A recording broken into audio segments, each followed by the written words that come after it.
미국 플로리다주 올랜드라는 곳에 위치해 있는 홀리랜드 익스피리언스라는 테마파크 공원이 있습니다. 이 공원은 2001년 2월에 유대인이었던 기독교 침례교 목사 마빈 로젠탈이라는 사람이 설립한 그런 공원입니다. 면적은 65.7km 제곱입니다. 굉장히 큽니다. 여기 입장료는 $17입니다. 예, 1년에 18만 명이 다녀가면은 손익분기점에서 흑자로 전환한다고 하는데, 초기에는 광고가 잘 안 돼서 어려웠는데 지금은 1년에 50만 명이 다녀간다고 합니다. 그래서 그 역할을 충분히 수행을 하고 있습니다. 여기에 이 성지를 체험하고 경험하게 하는 테마파크입니다. 빌라도 복정도 있고 개선만의 동산도 있고 그 다음에 성소도 있고 예수님이 십자가에 달려 돌아가신 것도 있고 빌라도에게 신문을 당하신 장소도 있고 곳곳에 장소를 두었죠. 이곳에 오면은 그리스도를 체험할 수 있도록 이렇게 해 놓은 것입니다. 그래서 이 입구를 통해서 쏙 들어가게 되면은 여러 가지 행사가 있는데 이 분장을 한 예수님이 나타나서 그 관광객들에게 하나님의 말씀을 이야기를 합니다. 예수님이 하셨던 그 말씀 그대로 이야기를 연기를 합니다.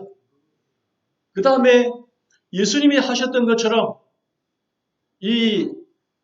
물론 연기이지만은 눈을 보지 못하는 사람에게 다가가서 그 눈을 만지시며 보라고 이야기를 합니다. 그럼 그 사람이 눈을 뜹니다. 그리고 또 가다가 그 중풍병 걸린 사람 있는 사람 보고 일어나 걸어가라 하니까 일어나 걸어갑니다. 그 행사의 절정은 이제 십자가에 달리는 건데 그 무거운 십자가를 들고 쥐고 이렇게 몇 번 쓰러지면서 가다가 그 다음에 그 골고다 언덕에 십자가를 세우면은 이 예수님을 연기하는 이 사람이 진짜로 아파서 신음을 하는 듯이 이렇게 큰 소리를 지르고 그 고통을 호소하고 아우성을 치면은 그게 너무 진짜인 것 같아가지고 진짜 지금 예수님이 십자가에 못 박히는 것 같은 그런 느낌을 받게 돼가지고 보는 사람들이 그냥 울면서 통곡을 하고 주여 주여 한다면서 큰 감동을 받고 돌아간다고 합니다. 이 로젠텔 목사님은 이 테마파크를 통해서 그리스도를 전하고 싶었어요. 어떻게 하면 쉽게 실감나게 그리스도를 예수를 전할 수 있을 것인가 하는 것들을 연구해서 이곳에 성지 테마파크를 조성한 것입니다. 그래서 그가 목적한 대로 여러 사람들이 이곳에 다녀간 사람은 신앙을 하던 사람은 신앙심이 더 깊어지게 되고 혼돈 가운데 있는 사람도 확실한 믿음을 갖게 하고 믿음이 없던 사람도 한 번쯤은 다시 믿음을 생각할 수 있는 계기를 주는 것입니다.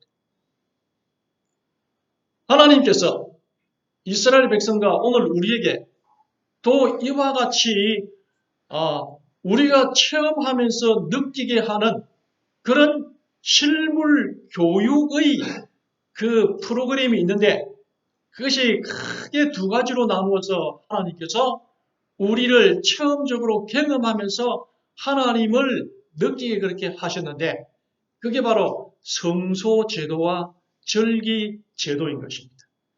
그래서 어떻게 인간이 구원을 받게 되고 또 어떻게 살아가면서 하나님과 동행을 하게 되는가 하는 것들을 보여주는 것이 성소제도이고 절기제도인 것입니다. 지난주에 우리 하웅판 목사님이 오셔서 절기와 관련된 그리스도의 그 사역을 말씀을 드렸습니다. 오늘 저는 그래서 성소에 관련된 말씀을 드리고, 오늘 저는 절기와 관련된 그 그리스도의 구원의 역사에 대해서 말씀을 나누고자 하는 것입니다. 성경 말씀 레위기 23장 1절로 3절에 있는 말씀입니다. 여호와께서 모세에게 말씀하여 이르시되 이스라엘 자손에게 말하여 이르라. 이것이 나의 절기들이니 너희가 성회로 공포할 여호와의 절기들이니라 그랬습니다. 그래서 이스라엘의 7대 절기가 이 레위기 23장 속에 다 들어 있습니다. 그러면서 예수님께서 우리 인간을 구원하시기 위해서, 인류를 구원하시기 위해서 행하신 그런 모든 계획들이 절기 속에 다 포함되어지고 절기와 더불어서 이것들이 이루어져 나가고 있다는 사실을 우리에게 보여주고 있는 것입니다. 왜 예수님은 6월절에 돌아가셨습니까? 6월절이란 절기와 예수님이 우리를 구원하시기 위한 그 구원의 큰 사역인 그 십자가가 절기 속에서, 절기가 가장 잘 설명을 하고 있고, 예수님이 오시기 전에 이스라엘 백성들은 이미 그것을 바라보면서, 미래에 일어날 것들을 바라보면서 6월절 양을 잡았던 것입니다. 그래서 예수님께서는 6월절에 돌아가셔야만 했던 것입니다. 요한복음 19장 14절에 이 날은 6월절의 준비일이요 때는 제6시라 빌라도가 유대인들에게 이르되 보라 너희 왕이로다 하면서 6월절 준비일이다 하면서 예수님이 붙잡혀 온 것입니다. 6월절 양 잡는 시간에 예수님은 돌아가신 것입니다. 이런 절기를 통해서 백성들이 하나님의 구원, 그리스도를 발견하도록 하신 것입니다. 그래서 장막에서 하나님께서 주신 비유의 이 장막 가운데서 이 두 가지 큰 제도를 통해서 제사제도는 사람이 어떻게 의롭게 되는가에 대해서 말씀해 주고 있죠. 절기 제도를 통해서 하나님께서 이 인류를 구원하시기 위해서 어떻게 우리와 함께 하시고 세상을 이끌어 나가시는가 하는 것을 말씀해 주시면서 이 두 제도가 모두 그 중심에 그리스도가 계신다는 사실을 우리에게 말씀을 해주고 계시는 것입니다. 개신교에서는 달리 생각을 하고 있습니다. 이 무교절은 농경절의 의미인 것입니다. 그래서 무슨 절기가 되면 뭘 심고 이런 관점으로 농경절로 맥주절, 추장절 이렇게 농경적인 의미로 해석을 하면서 그 속에 예수님이 빠져버렸어요. 역사적인 의미로서 6월절과 오순절과 초막절을 가지고 있으면서 그것이 신약으로 이렇게 오면서 6월절은 부활절에 해당한다는 해석을 내놓고 있습니다. 그리고 오순절은 성림, 방림절로 이야기를 하고 있습니다. 이것은 맞는 적용인 것입니다. 그리고 토막절을 추수감사절로 이렇게 해석을 하고 있는 것입니다. 근데 이것은 상당히 아주 기본적인 적용일 뿐인 것입니다. 1년에 농사를 지어서 그 소득을 주신 하나님께 감사하는 그 추수감사절로 이렇게 적용을 시켜서 지나고 있는데 하나님께서 만드신 큰 그 구속의 절기, 우리 모든 인류가 다 이 인생 여행을 다 끝마치고 하나님 나라의 거처에 가게 돼서 살게 되는 것이 초막절인데 1년 농사하고 하나님께 소득 주신 데 대해서 감사하는 추수감사절로 해석하는 것은 너무 미약한 그런 적용인 것입니다. 그들이 그렇게 적용할 수밖에 없는 것은 정확한 예수님의 그 플랜을 제대로 이해하지 않고 있고 그들이 교리가 왜곡되어 있기 때문에 그러한 것입니다. 이 절기에 대해서 7가지의 절기에 대해서 성경은 소상하게 말하고 있습니다. 먼저 봄 절기는 6월절이고 그것은 예수님의 십자가로 성취가 되어졌고 이 6월절을 제정하신 것이 출애굽에서 나온 의미도 있지만 이 제약된 세상에서 나오게 하는 예수님의 그 십자가의 사역을 말하고 있는 것입니다. 그래서 유월절은 십자가로 이루어지게 된 것입니다. 그 다음에 무교절은 무덤에서 장사 지낸 바 된 것입니다. 무교절은 15일에서부터 일주일 동안 지내게 되는 것입니다. 그래서 예수님께서 그 장사 지낸 바 되어서 하루를 보낸 것하고 3일을 보내는 것하고 같은 그런 그 상징적인 의미가 있는 것입니다. 그래서 무교절이라는 것은, 무교라는 것은 누룩이, 이스트가 들지 않은 음식을 먹는 것입니다. 부풀어지는 빵을 먹지를 않은 것입니다. 고난의 빵을 먹는 것입니다. 그것은 바로 이스라엘에서 나올 때 애굽에서 급하게 나올 때에 제대로 음식을 먹지 못했던 그 시대를 생각하면서 하나님께서 우리를 구원하셨던 그런 의미도 있지만 예수님께서 우리를 구원하시기 위해서 십자가 달려 돌아가시고 무덤 속에서 지내시는 그 시간에 우리를 위해서 구원해 주신 그 예수님의 사역을 생각하면서 겸손하게 지금 상중인 것입니다. 상중. 그래서 호화로운 음식을 먹지 않는 그런 의미가 무교절이라는 것입니다. 그래서 예수님의 장사 지내심을 경험하게 하는 것입니다. 그 다음에 초실절이라는 것은 6월절에서부터 3일째 되는 날이 초실절이었습니다.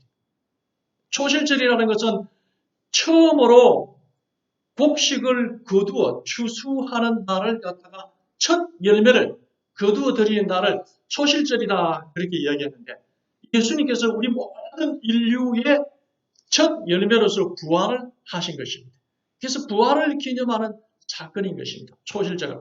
그래서 초실절을 지킨 것은 예수님께서 이렇게 부활하셔서 우리 모든 사람들이 죽음에는 우리도 부활할 것이다 하는 것을 보여주시기 위해서 부활하신 날을 기념을 해서 지냈던 날이 초실절인 것입니다.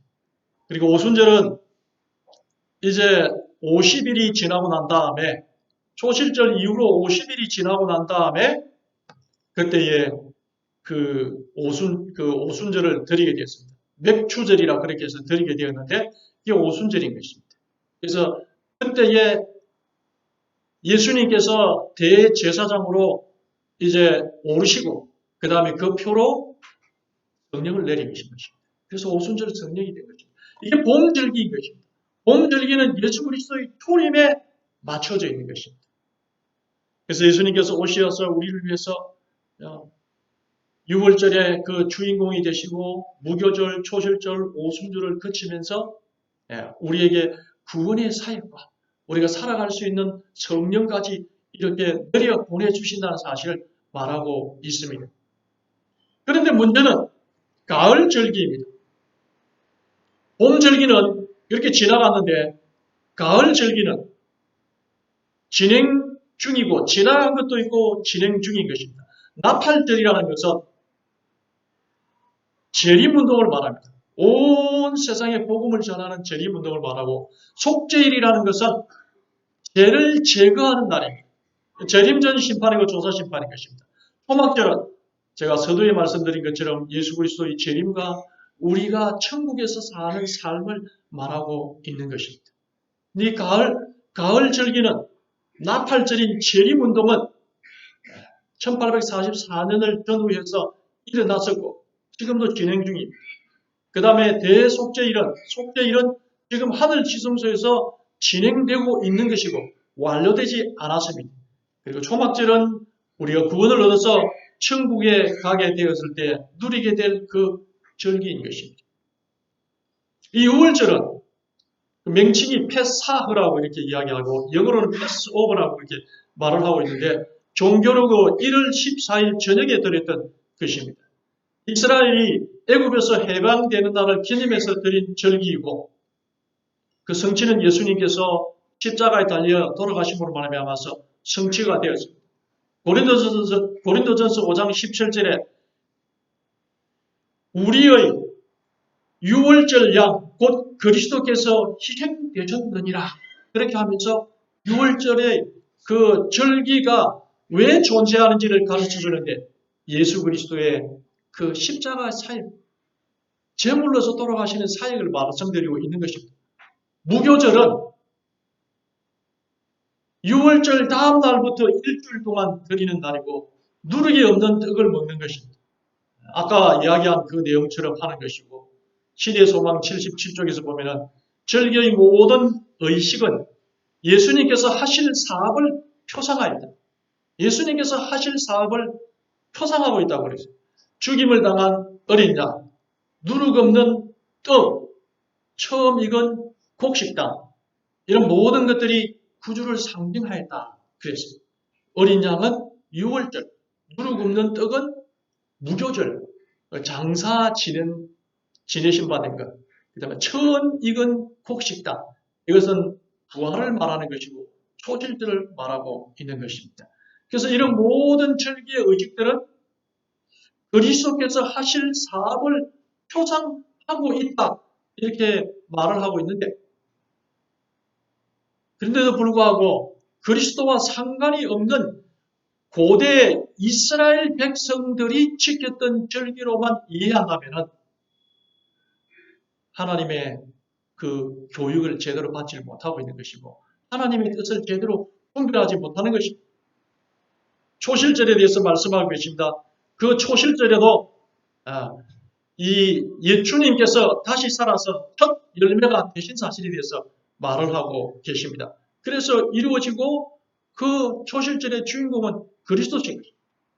그 다음에 77절, 77일이 77절이란 77, 49, 49일이 지나 다음날 지켜낸 것이다. 그렇게 해서 77절이라고 하고 맥추절이라고도 하고 그 다음에 오순절이라고도 그렇게 했습니다. 이것은 예수님께서 승천하셨을 때에 지켰던 그런 절기인 것입니다. 나팔절은 민간적으로 1월 1일, 그래서 1월 1일이 되게 되었을 때 신년이 시작되었다 하는 표로 나팔을 팍 불러서 새로운 해가 시작되었다 하고 선포를 다 하는 것입니다. 이와 마찬가지로 이것은 그 밀르와 더불어서 시작된 그 재림 운동을 말하고 있습니다. 이 재림 소식을 온 세상에 전파하기 시작할 때에 이 나팔절들이 이루어지게 된 것입니다. 그래서 이 기벨이 이제 재림의 그 마지막 때가 시작되었다 하는 것을 알리는 그 표시가 나팔절로 성취되어진 것입니다. 그 다음에 속죄일은 욤 키프림이라, 키프르 또는 기뻐림이라고 이렇게 이야기를 하고 있습니다. 그것은 모든 사람의 죄를 제거하는 날이 속죄일. 1년 중에 성소에 들어와서 죄 용서함을 받았는데 그 죄가 제단이나 휘장에 뿌려진 피로 기억되어 있다가 그 대속죄인 1인 7월 10일 날 새로 갈아 끼우는 작업을 하는 것입니다. 휘장을. 그래서 제거를 그 다음에 불을 켜버린 것입니다. 그래서 1년 동안 휘장에다가 피를 뿌려놨는데 그 피가 묻어 있는데 그 피가 죄인 것입니다. 죄가 묻어 있었는데 용서함은 받았지만 기록이 되어져 있는 것입니다. 속죄일 날 그 휘장을 내서 불사르고 새 휘장을 끼움으로 말미암아서 죄가 완전히 제거되어지는 것입니다. 그 일을 구약 때에는 성전에서 성소에서 이루어졌지만 예수님께서 대제사장으로 취임하신 다음에는 하늘 지성소에서 그 일이 이루어진다는 사실을 말하고 있습니다. 그런데 여기서 우리가 주목해야 할 것은 제 성소에 와서 죄 용서를 받은 사람이 그 죄가 제거되어지는 것입니다. 용서를 구하지 않은 사람은 그날 그 속죄일 날 죽었다 그렇게 말하고 있습니다. 마찬가지로 이 하늘에서 이루어지는 큰 대속죄일 조사심판 때 그 다루게 되는 것도 마찬가지로 구원받을 사람의 이름을 확정하는 것인데 그때도 역시 마찬가지로 그리스도를 영접하고 죄 용서함을 경험한 사람들을 심사하는 것입니다. 그래서 그가 주님 앞에 그 은혜를 입어서 그 용서함을 받고 그 다음에 거듭난 삶을 살아서 하나님 백성답게 살았는지 살지 않았는지를 심사하는 것인데 그리스도로 영접하지 않은 사람은 아예 그 대상에도 들지 않는다. 그렇게 말씀하고 계시는 거예요. 그래서 그 사역을 하늘 대제사장이 하고 계시는데 이것은 2300주야의 끝인 1844년부터 시작되어졌습니다. 그래서 지금까지 계속되어지고 있는 것입니다. 그래서 죽은 아담에서부터 시작해서 그들의 운명을 심사를 해서 결정 지어놓고 있는 것입니다. 그리고 오늘 여러분과 제가 이렇게 살아있는데 제가 죽는 그 순간에 우리의 운명을 결정 지우는 것입니다. 그래서 내가 죽으면은 그 다음에 나의 행적들을 책에 기록된 대로 딱 온 다음에 하나님 백성이다. 어린 양의 생명책에 기록해서 구원받을 사람의 이름으로 책에 딱 기록을 합니다. 그런데 딱 보니까 아니다 싶으면 제끼고 기록을 하지 않는 것입니다. 그래서 대속죄일 날은 상당히 심각한 날이었습니다. 모두가 다 회개하는 심정으로 자기의 죄가 제거되기를 바라는 간절한 마음으로 대속죄일을 보낸 것입니다. 그리고 이제 아직 살아있는 20년이고 30년이고 계속해서 더 살 수 있는 사람에 대해서는 그의 행적만 기록하지 그의 운명을 결정하지는 않는 것입니다. 그래서 이 대속죄일, 역사적인 대속죄일의 사역은 지금 예수님께서 하늘 지성소에서 진행 중인 것입니다. 다 성취되지 않고 진행되고 있는 것이다. 이렇게 말을 하고 있는 것입니다. 그래서 그 심사하는 일에 대해서 여복 있지 않은 사람에 대한 비유로 마태복음 22장 9절에서 임금이 손님들을 보러 올세 했습니다. 손님을 보러 온다는 것입니다. 그 혼인잔치에 들어가기 전에 혼인잔치 자리에 들어가기 전에 임금이 먼저 와서 혼인잔치에 들어가도 될 사람인지 아닌지를 보러 온다는 것입니다. 그것이 심사하러 오는 것입니다. 거기서 여복 있지 않은 한 사람을 보고 바깥 어두운 데로 던졌습니다. 합당하지 않기 때문에 던지고 나머지 사람들은 잔치에 들어가게 된 것입니다. 그래서 반드시 잔치에 들어가기 전에는 그 주님 믿으러 왔다고 해가지고 모두 다 데려가는 것이 아니고 참으로 하나님을 믿는지 안 믿는지를 심사하시고 난 다음에 그리고 난 다음에 천국으로 데려가시겠다는 내용인 것입니다.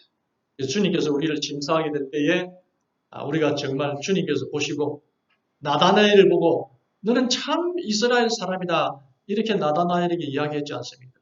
오늘 우리 보고도 말하기를 너는 참 그리스도인이고 너는 참 재림 성도이다. 이렇게 말할 수 있게 되기를 바라겠습니다. 예수님께서 노아 보고 22억의 사람들을 다 물로서 멸하실 그때에 노아는 구원받기에 멸망시킬 사람이 아니다 하고 노아를 구원시켰습니다. 또 하나님께서 사단에게 너 유혹을 받느냐? 유혹같이 순전한 사람이 어디 있느냐? 하면서 유혹을 내 백성이라고 이렇게 이야기했지 않습니까? 오늘 우리도 그와 같은 사람이 되어야 하는 것이지. 그래서 나다나엘을 보고 너는 참 이스라엘 사람이고 너의 속에 속임이 없고 간사함이 없고 정직한 사람이고 바른 사람이다. 이렇게 이야기했던 것입니다. 오늘 우리에게도 마찬가지인 것입니다. 이 대속죄일 날 조사심판에서 우리를 심사하실 그때에 예수님께서 보시고 참 백성이다. 내 백성이다. 이렇게 인정하는 것입니다.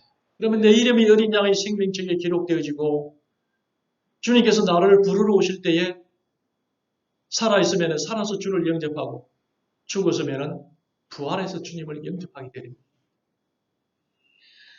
그 시간이라는 사실을 기억하고 우리가 믿음 안에서 참 믿음의 사람으로 서게 되시기를 바라겠습니다.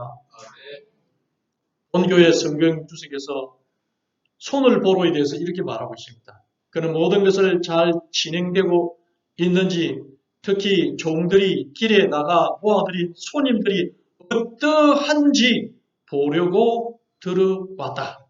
손님들을 조사하는 것은 누가 남고 누가 남지 못하게 될지를 결정하는 심판의 과정을 나타낸다. 특별한 의미에서 그것을 조사 심판 사업을 나타냈다. 그렇게 말하고 있습니다.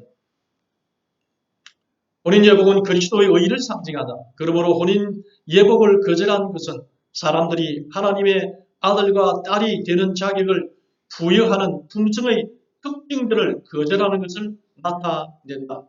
이후에 나오는 손님들처럼 우리에게는 입기에 합당한 자신의 옷이 없다. 예수 그리스도의 공의로 말미암아 그분의 완전한 의의 옷을 입을 때에만 위대하신 하나님 앞에 받아들여질 수 있다. 주님의 옷을 입게 되시길 바라겠습니다. 본인 예복을 입지 않은 사람은 품성이 변화되어야 할 필요를 깨닫지 못하면서 그리스도인이라고 공언하는 자들을 상징한다. 그래서 오늘 우리는 이 일을 하나님께서 지금 하고 계시다는 사실을 믿음의 눈으로 바라보게 되시기를 바라겠습니다. 그리고 이 마지막 그 절기가 장막절, 초막절, 수장절이라고도 하고 히브리어로 수코트라고 이렇게 말하고 있는데 종교적으로는 7월 15일부터 일주일 동안 지냈던 절기였습니다. 출애굽 후 40년 광야 생활하는 동안 지켜주신 하나님의 은혜에 감사하여 광야에서 장막을 치고 즐기던 축제이다. 그랬습니다.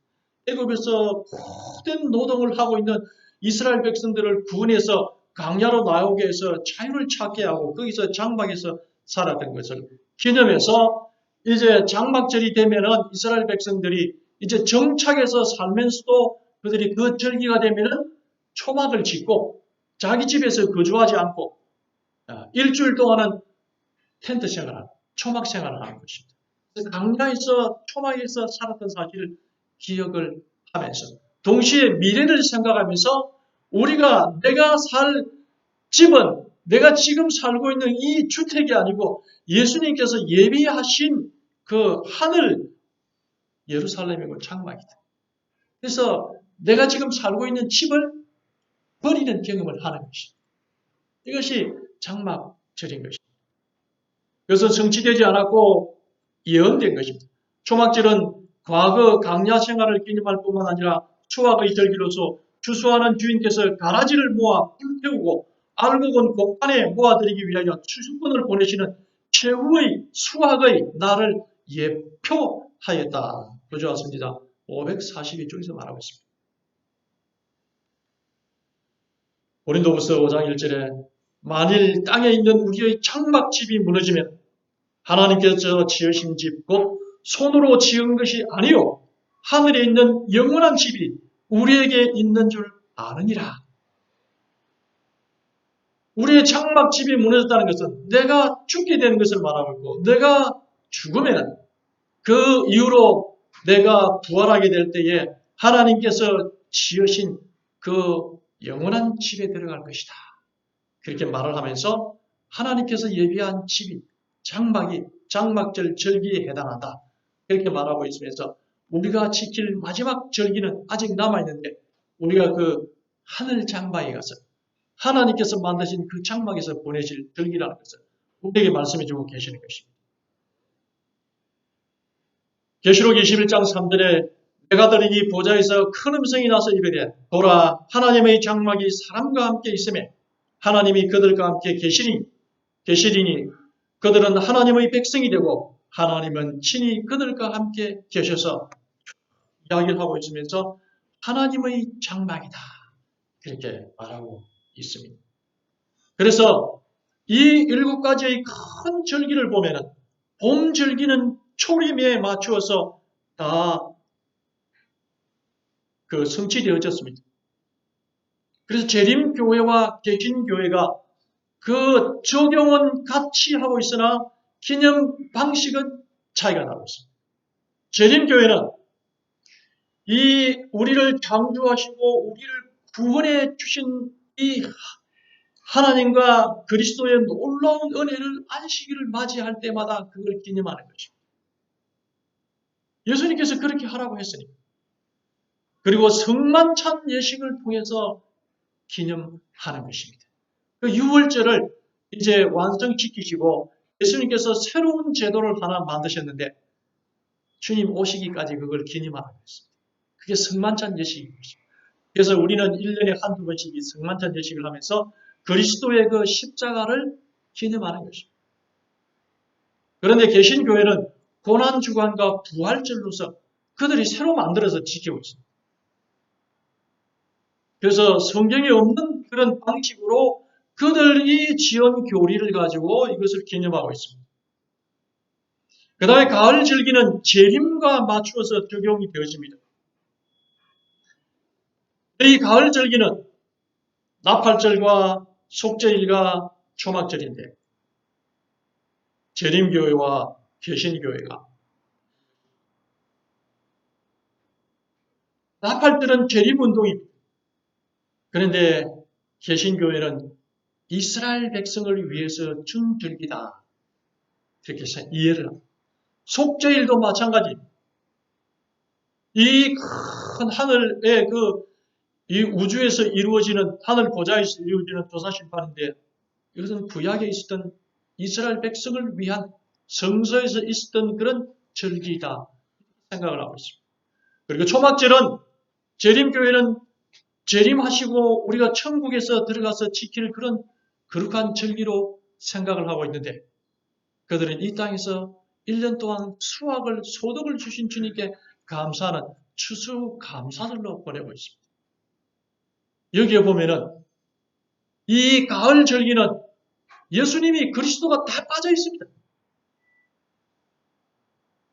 이 모든 절기는 그리스도가 중심이 되어서 인간을 구원하기 위한 그런 이 실물 교육의 현장인데도 불구하고 예수님께서 주신 이 재림과 관련된 가을 절기가 모두 개신교회는 예수님이 다 빠진 그런 절기가 되어버리고 있는 것입니다. 참으로 안타까운 일이 아닐 수가 없는 것입니다. 그들은 성소 기별을 알지 못하고 절기의 기별을 제대로 알지 못하기 때문에 이런 잘못된 적용을 하고 있는 것입니다. 이 모습을 보시고 이 성소 제도와 절기 제도를 주신 하나님께서 동탄하고 탄식하고 있는 것입니다. 그리고 이것들이 개인적으로 적용이 되어지는 것입니다. 이 6월절은 십자가로 오늘 우리는 그리스도를 영접하고 침례를 받아서 옛사람이 죽고 새로운 사람으로 이제 되는데 그 옛사람이 죽는 것을 6월절에 적용을 하게 되고 그 다음에 무교절은 물속에 들어가서 장사 지는 것을 말하고 있고 초실절 부활은 물에서 올라오게 될 때 우리가 거듭나는 것을 말하고 있습니다. 오순절은 성령 충만함을 받는 것이고 나팔절은 내가 재림 기배를 받아들이고 재림 기배를 전하는 전도자의 삶을 사는 것을 말하고 있습니다. 그 다음에 조사심판, 그 다음에 재림 때 알복으로 영생을 얻는 것 그렇게 적용이 되어지고 있는 것입니다. 근데도 불구하고 이 모든 세상과 그 다음에 잘못된 교회가 이 그리스도를 쏙 빼버림으로 말미암아서 하나님의 위대한 구속의 사역을 왜곡시키고 있는 것입니다. 왜 그럴까요? 그들이 가지고 있는 교리 때문에 그러한 것입니다. 나팔절 재림의 기별을 전하지 못하는 이유는 그들은 영혼 불멸설을 가지고 있기 때문에 우리가 죽지 않았기 때문에 재림할 이유를 느낄 수가 없는 것입니다. 영은 살아서 영원히 계속된다는 그런 교리를 이상한 교리를 가지고 있기 때문에 재림을 전해야 할 이유를 느끼지 못하고 있는 것입니다. 그래서 나팔절을 지키지 못하고 있는 것입니다. 그러나 주님께서는 반드시 분명히 데살로니가 전서 4장 16절에 주님께서 하늘로 쫓아서 친히 강림하시고 죽은 자들이 먼저 일어날 것이다. 이렇게 말하고 있습니다. 그리고 또 그들이 가지고 있는 칼빈의 5대 강령이라면 불가항력적인 은혜가 있는 것입니다. 그래서 불가항력적인 은혜는 도무지 내가 저항할 수 없는 은혜를 받았기 때문에 그 은혜를 받는 순간에 나는 그거는 얻게 된다는 것입니다. 그러므로 나를 심사할 이유가 없다는 것입니다. 불가항력적인 은혜, 이 엄청난 은혜를 받았기 때문에 내 모든 죄가 과거, 현재, 미래가 다 사함을 받았기 때문에 내가 진짜인지 아닌지를 은혜로 구원을 받았기 때문에 심사할 이유가 없다는 것입니다. 그래서 조사심판이 없는 것입니다. 그 다음에 장막절은 영혼이 살아있기 때문에 영생하기 때문에 천국에 대한 절실한 느낌이 없는 것입니다. 그래서 잘못되어 있는 것입니다. 교회정은 6권 146쪽에 초림 직전의 세상의 행편은 재림 직전의 행편과 같다. 유대인들은 하늘에서 보내진 구원의 기별을 거절함으로 멸망되었다.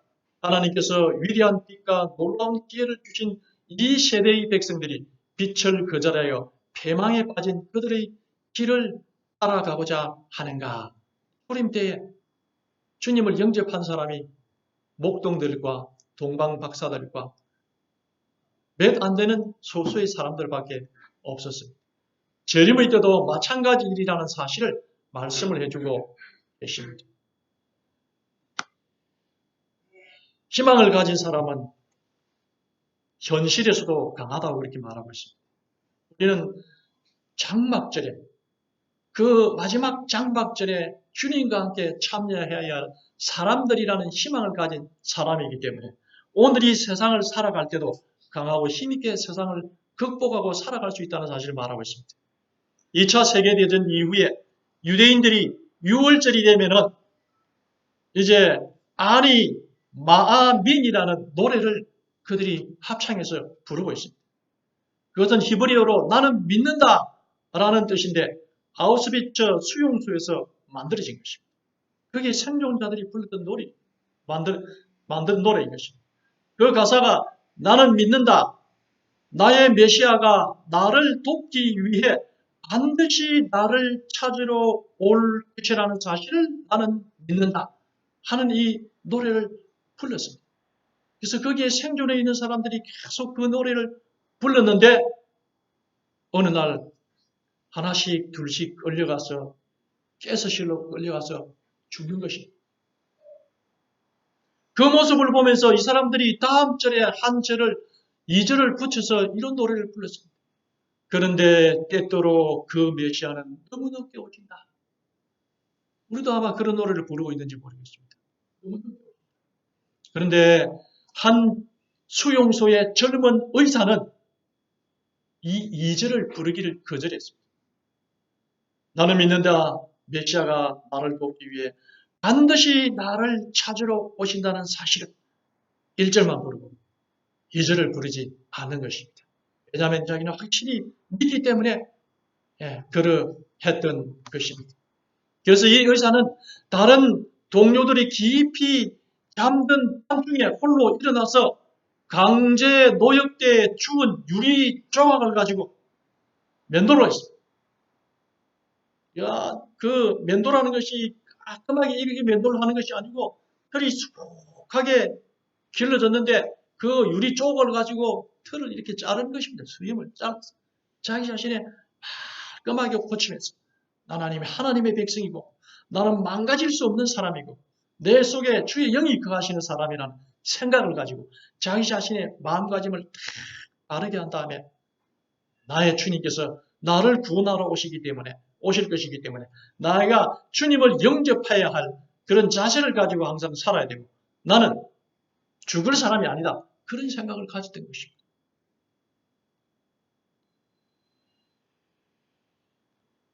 그는 그 모습들을 바라보면서 그 독일 군들이요.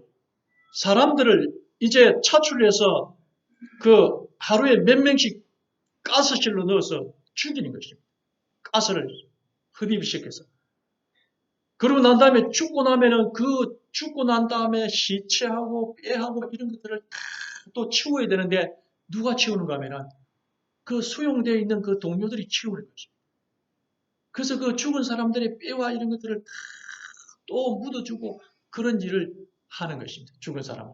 그래서 가스를 흡입하고 죽은 사람을 가지고 와서 태워서 태우거나 그렇지 않으면 시체들을 끌고 와서 구덩이를 파서 거기다가 집어넣어서 묻어버리고 이렇게 하는데 그렇게 하려고 하면은 건강한 사람이 그 일을 할 수가 있으니까 독일군들이 먼저 가스실로 넣는 사람은 비실비실해서 남아 있어봤자 노역을 할 수 없는 사람들은 먼저 죽이는 것입니다. 먼저 넣는 것입니다.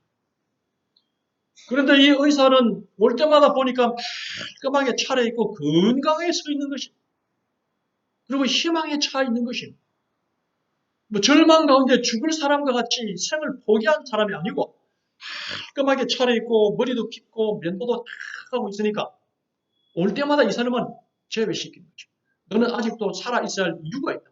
왜냐하면 죽은 시체를 채우고 노역을 해야 되는데 건강한 사람이 있어야 되기 때문에. 그래서 올 때마다 이 사람은 살아남는 것입니다. 그러고 난 다음에 전쟁이 딱 끝이 났는데 이 사람이 죽기 전에, 끌려가기 전에 전쟁이 끝났다. 그래서 그 죽음의 수용성에서 살아서 돌아올 수가 있었던 것입니다. 그래서 그는 오히려 2절을 다르게 붙여서 노래를 불렀습니다. 1절은 똑같이 불렀습니다. 나는 믿는다. 나의 메시아가 나를 돕기 위해 반드시 나를 찾아오리라는 사실을 그렇게 이야기하고, 죽은 사람들은 그런데 때때로 그 메시아는 너무 늦게 오신다, 이렇게 절망 중에 불렀는데, 이 의사는 2절을 이렇게 했습니다. 그런데 사람들은 너무 서둘러서 믿음을 포기한다. 나는 포기하지 않는다. 이런 믿음을 가졌던 것입니다. 그래서 자기는 희망 가운데 살았기 때문에 살아날 수 있는 것입니다. 우리가 천국에 대한, 그리고 마지막 초막절에 가서 살 것이라는 희망을 가진 사람은 쉽게 포기하지 않고 쉽게 절망하지 않고 현실을 이길 수 있는 힘을 가지고 있는 것입니다. 우리의 희망은 먼 미래에 있는 것이지만 그 먼 미래에 있는 희망 때문에 오늘 내가 절망하지 않고 살 수 있다는 사실을 이 젊은 의사가 우리에게 가르쳐주고 있는 것입니다. 훗날 그는 자기의 노트에 일기를 공개했습니다. 고통 속에서 죽음을 선택하는 것은 가장 쉽고 나태한 방법이다. 죽음 앞에서 살아보려는 부활의 의지, 이것이 새로운 창조이다. 그래서 재림의 희망을 가진 사람은 현실에도 강하다는 사실을 말하고 있는 것입니다. 오늘 우리가 모두 다 초막절, 장막절을 하늘에서 지킬 사람들이, 그 진리에 참석할 사람입니다. 많은 왜곡된 교회들이 장막절을 다 그냥 덮어버렸지만 재림 교회만은 그 장막절의 소망 가운데 살고 있는 사람들인 것입니다. 그 희망이 오늘 우리 마음을 격려해서 현재의 삶 속에서도 승리하는 삶을 살아가시고 예수님께서 끝까지 나를 지키시고 인도하시리라 믿음 가운데 살게 되시기를 간절히 소망해서 말씀을 드리겠습니다.